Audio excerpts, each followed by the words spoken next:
I stepped out of the vehicle and felt the cool air of the forest rushing over me.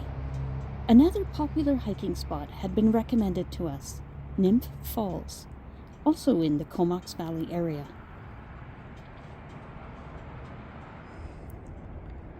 So we are at Nymph Falls. Wow, there is a lot more trails here than I thought there would be.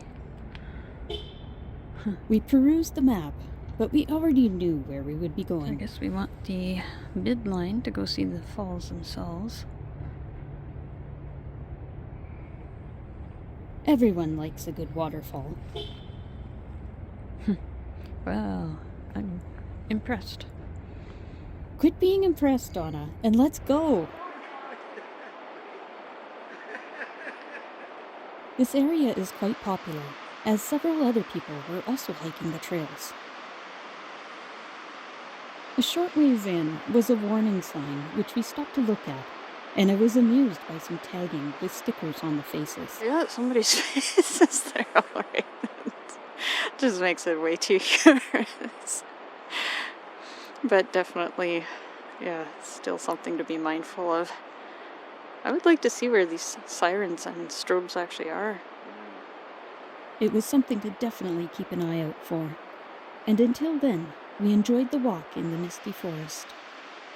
This area, like Seal Bay, was logged back in the early 1900s and allowed to regrow on its own. Even still, the relatively young trees were impressive. I am impressed how well marked all of these areas are and what you can do on each of the trails. And we found evidence of past logging with this old stump. We reached the Pentridge River and began to see the fast-flowing water through the trees. The mist was thicker here and gave some amazing views of the trees.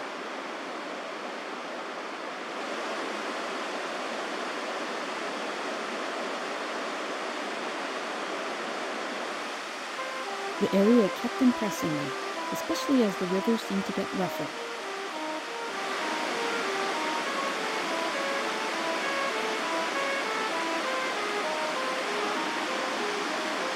And finally, I got some open views of the river.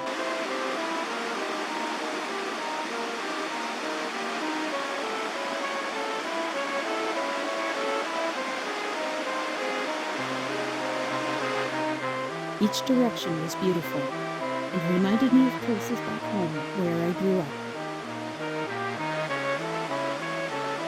The mist added to the ethereal beauty of the place.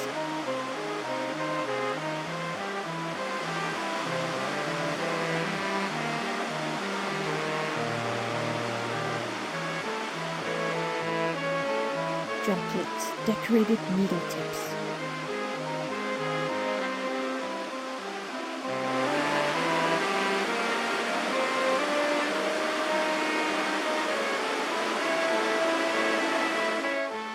Overhead, I spotted a bald eagle looking down at the river.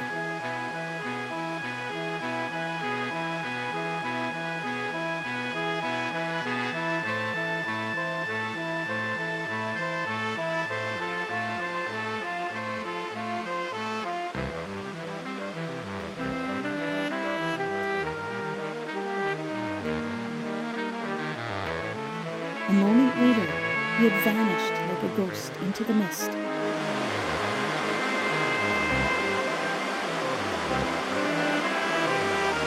I continued to admire the rushing water.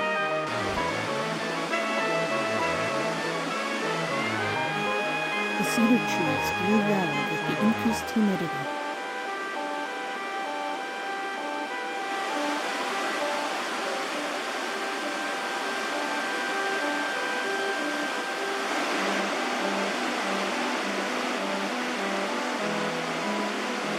The area was quite moving. So it was like, wow, it's just like an Emily Carr painting. Wow. That is really cool. The gap was large enough that a small child could probably fit through. And then it tapers up really fast.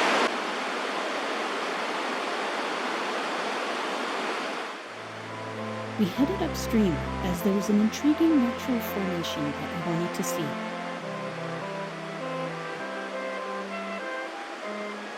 Upriver from the falls still gave some breathtaking views.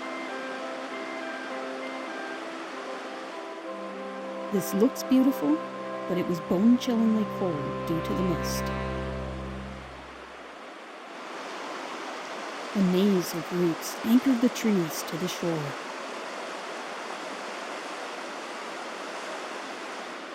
Across the river, I spotted a post with the sirens I was curious to see. Upriver is Comox Lake, created by a hydroelectric dam built in 1912 to also supply drinking water for Comox Valley. When needed, they release surplus water and provide a warning to evacuate the area. They also created a fish ladder to allow the salmon to travel to their spawning grounds. We continued up the way, and I came across an interesting picnic table with carved faces on each of the end posts. It was a very unique table. I came across more stumps that would have inspired Emily Carr.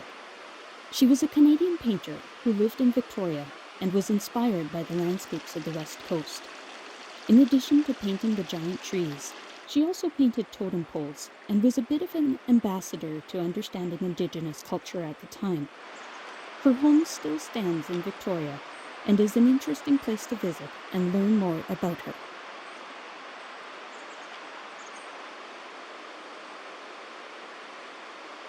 For now, we continue to appreciate the forest around us, both large and small.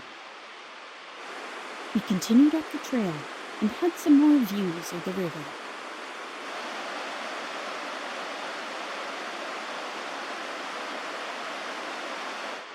I even found a dried maple leaf. On a stump, I spotted a unique winter phenomenon. This is hair ice, a type of ice that looks like fine, silky hair. It forms in humid broadleaf forests, slightly below 0 degrees Celsius, from the fungus Ixodiopsis effusa, which admittedly sounds like a Harry Potter spell. As I held the fine ice, it took a few moments to melt. I left the rest of the ice for others to discover. The water was becoming rough again. We had technically left Nymph Falls Nature Park by this point. The forest views were still impressive. This is Barber's Hole, a local diving and swimming hole in the summer. The water deviates around the island to the left, easing the current. However, it looked way too fast to think of swimming to me. Even though there was a fence at this point, the area still seemed a bit treacherous. Yeah, I wouldn't want to walk here at night either. It's deep too. I'm gonna use the Midline Trail to go back. The Midline Trail takes you back through the forest. We could still hear the river echoing through the trees. And the sun was trying to make an appearance.